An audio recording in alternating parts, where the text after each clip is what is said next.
Could David pray for Saul, even though Saul was to kill him?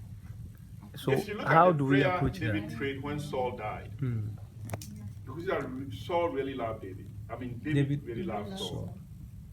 And it wasn't a personal thing, it was of what Saul represented. You know, how are the mighty falling? You know, because he saw Saul as representing the nation of Israel.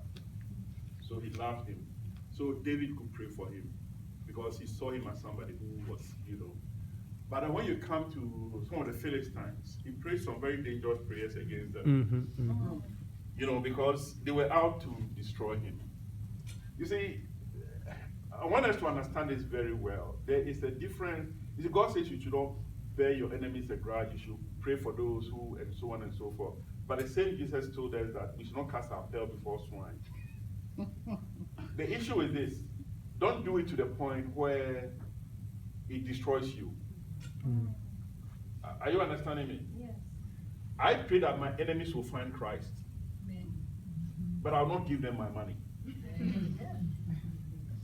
I know relatives back in Africa, because they are involved in idol worship and fetish, I will not give them my money to go and give the fetish in my name. But I'll pray for them. I remember one time there used to be a niece who used to live with my mom. And she grew up in a house like one of our younger siblings. And when I went home, she was gone. So I asked my mom about her. She said, well, this young girl one time confessed that at night she flies and she does all kinds of stuff. So they called the elders of my mom, said to come and pray for her for deliverance. When they came, she said no, she denied the whole thing. Because apparently, those who used to be a favor have come to threaten her. So my mom packed her up and sent her away. I prayed that she would come and find Christ. But one time I went to Ghana and everybody was saying I shouldn't go and look for her because she's a witch. I said, me? She's lying, she cannot kill me. So I went and brought her. And young girl who was living with her, so beautiful. Now she had about 6 children, 6 different men. I know the devil has anointed her for that. Then I talked to her very kindly. She said, oh, she's so pleased I've come to look for her. They said I should give her money. I said, me? Never. My money and witchcraft, no. Because money exchange is covenant. Yes. And I'll pray for you, but for my money, it ain't coming. That's my thing. I have nothing against her. I don't wish she would die and go to hell. I wish she would be saved. But unfortunately, I can't, you know.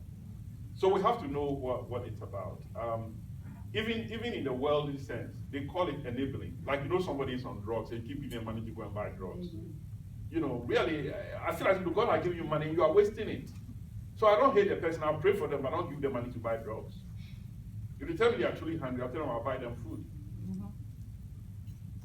I hope you get me. So I'm telling you, pray for your enemies, but please don't kill yourself for them. Okay? That's what it is.